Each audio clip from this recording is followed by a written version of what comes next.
So what we're going to need for this recipe is the 25 elderflower flower heads that we picked earlier. We're going to need the juice and zest of 5 lemons, one down there, unwaxed if you can get them. Should be able to get those. Same juice and zest of an orange. 800 grams of plain white sugar that you can buy anywhere. We won't be needing that yet. And then 1.5 litres of boiling water. Now the first thing that we're going to do is take the flowers off the stems. It's a pretty simple task, but yeah, we will just use a fork and we're going to pull them off and put them into this bowl here. So the way that we take the flowers off, we take a fork and we just run it up over the head of the elderflower, and off come all the little petals, and it leaves behind the green stalk that we don't want. Sometimes it doesn't come off completely, you can do that with your fingers, but it's quite quick if you can just do that with a fork, and in they go into the bowl. Obviously, as you're going, check for any bugs or anything you don't want in there, any extra greenery, and yeah, so that's the task. It'll take a little while, but we'll get there. So just, yeah, fork on. Alrighty, we're done. That's all the greenery we don't want, and these are the petals that we do want. So, I mean, not perfect, there's a little greenery in there, but oh, there's a leaf, we don't want that. But yeah, that's pretty much fine to go. Smells incredible, brilliant. Okay, the next thing is the zest of the citrus fruit. Now, I use a zester like this, and it sort of peels the zest off in a long string. I'll just show you like that. You can see a bit of the oil spraying off. If you don't have one of these, which is really handy, you could use one of those. You just sort of handhold another sort of type of zester, sort of rough sort of scraper. But yeah, so we just crack on and we do this. One of the things, once I've done it one way like this, I tend to do it the other way as well. So I sort of go back across to get the maximum amount of zest off the lemon or the orange as I can. Okay, so do it with vigour and do it with zest. Okay, right, that's all the lemons and the orange zested. They're looking pretty bald of their zest now. Sort of look a little bit like fruity hand grenades. Anyway, keep those back because we're going to need those later on when we boil up the sugar with the to make the cordial. But right now we've got the zest and the elderflowers. So that's the flowers of 25 elderflowers, zest of 5 lemons and 1 orange. It smells absolutely amazing. Oh wow, it's just so pungent and so fragrant. Reminds me of driving through a citrus grove in the Peloponnese in Greece at one point. Not so much the elderflower, that reminds me more of England. But anyway, right, now what we need to do to that is we add 1.5 litres of boiling water, and we pour it in and we cover it and we leave it for overnight. So we'll come back to this tomorrow to make the cordial. So what we're going to do is make an infusion, and all the flavours from the petals of the elderflower and the zest of the citrus fruit is going to come out into the water and give it a really, really strong, powerful floral flavour and aroma. So boiling water. I don't have to tell you to be careful with boiling water. I'm sure you've learnt that boiling water is not great on the skin. So 1.5 litres. So we're going with 1 to begin with. That's 1. And over it goes. Pour it on. Brilliant. Okay, and then 1/2 litre more of boiling water. And that goes on. There we go. Okay, give it a quick stir. Make sure all the citrus zest is covered and the water, and then yeah, just cover it up and leave it, cover it with a tea towel. This is the trusty Norfolk Broads tea towel, circa 1978, I think. Probably the same era that the canvas my bag is from. So yeah, just cover that to let that steam and all the flavours infused to create the basis for our Elderflower Cordial, which we'll be coming back to tomorrow. Hi, welcome back. Hope you slept well. I did. Well, I was too excited to sleep really. I'm excited about making our Elderflower Cordial today. So we've steeped the elderflowers and the orange zest and the lemon zest overnight, and the water, I don't know if you can see that, the water's taken on a sort of yellowy green hue. Wow, it really does smell quite aromatic. So what we're going to do is we're going to strain this into the vessel we're going to use to boil it up with the sugar.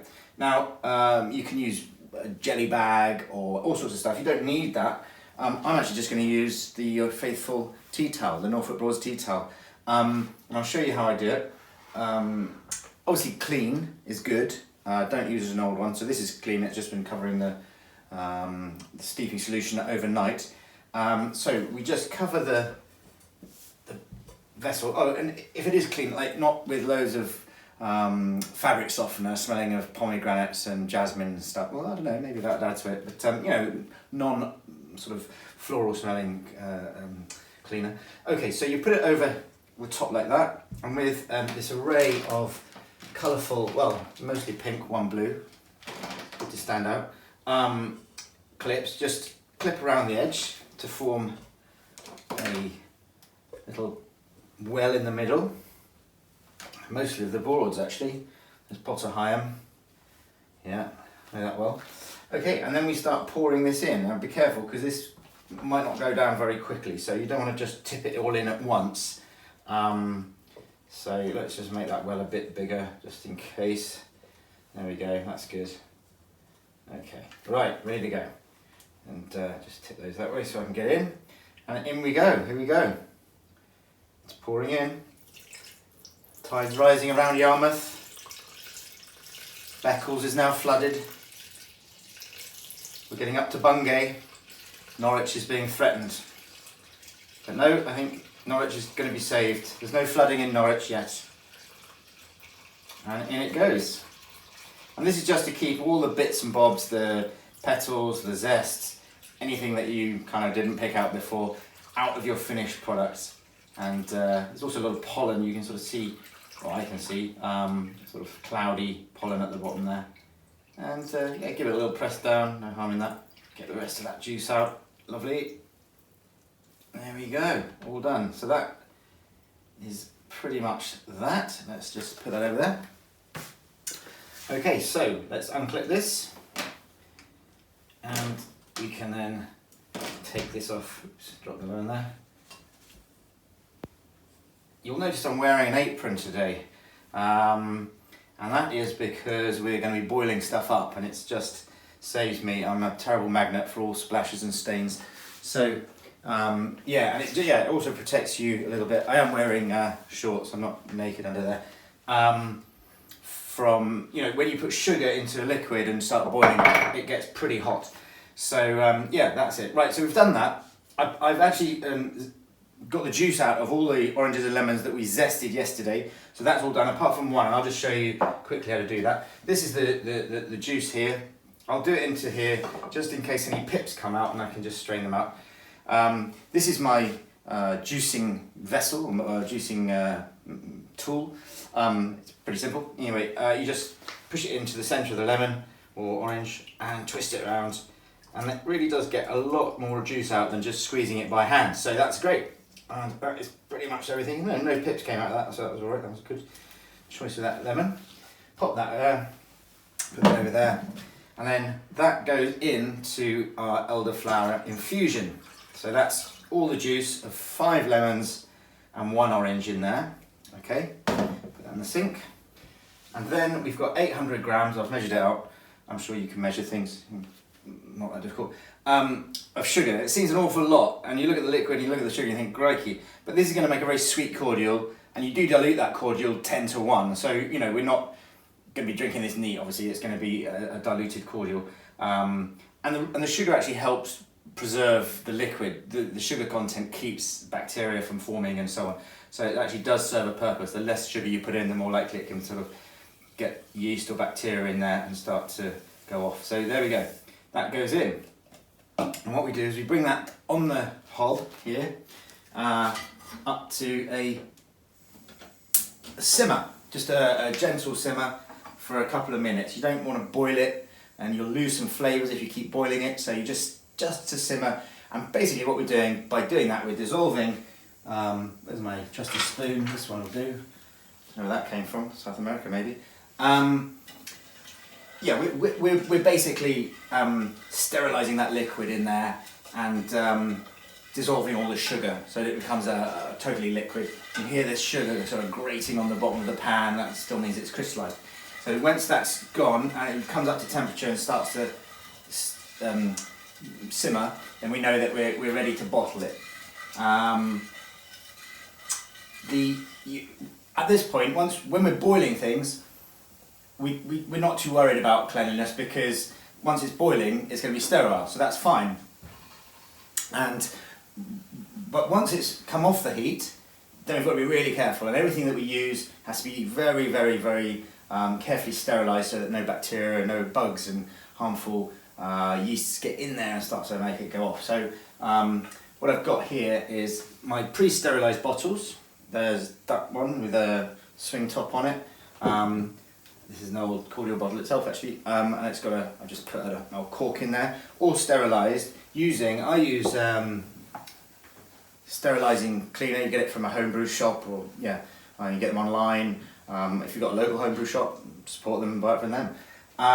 And you dilute 1 teaspoon of that to 1.5 litres of water, and then you sort of swill out the bottles with the sterilising solution. So they have been sterilised, the lids are on, so they're all clean inside, so that's good. And there's also a funnel here, which again I use to fill those up, and that's been sterilised in the sterilising solution. Okay, so we just need to wait to let this simmer. Alright, we've simmered the Elderflower Cordial, and it's come up to a gentle simmer. I just took it off the heat and I've let it cool down just a little bit, because I don't want to pour really boiling hot liquid, sugary liquid, into a glass bottle. That's still hot, but it's come down from a boiling temperature. Best thing to do is to pour it into a sterilised jug, because then pouring it into the funnel, into there, makes it a lot easier than dealing with a whole big pan of boiling liquid. So let's do that. Now what I do is I'll stand this in the sink down there, so if there's any spills or splashes, just goes in the sink and not everywhere, and you don't get sugary cordial all everywhere and get an infestation of ants, and therefore have to call the fire brigade or something. So let's just pour in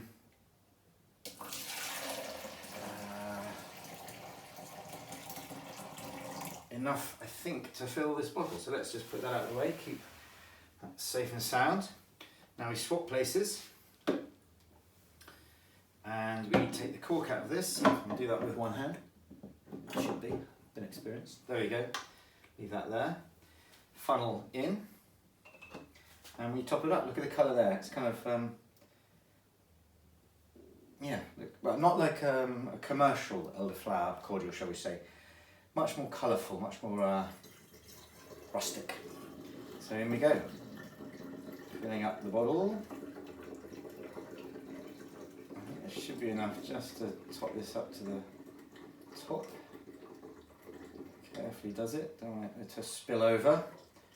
Whoop, there we go, brilliant. Okay, put that in there, we'll fill up another bottle in a minute. Cork in, jam it in, and that is your Elderflower Cordial. Delicious. Okay, only one thing left to do, and that's try it. Lovely late spring evening, some sparkling water with the Elderflower Cordial, ice, slice of fruit. Let's go. Wow, that's good. Anyway, hope you enjoyed the video. Give us a thumbs up, like us, and follow our channel. And we'll see you back here for more of the same. Take care.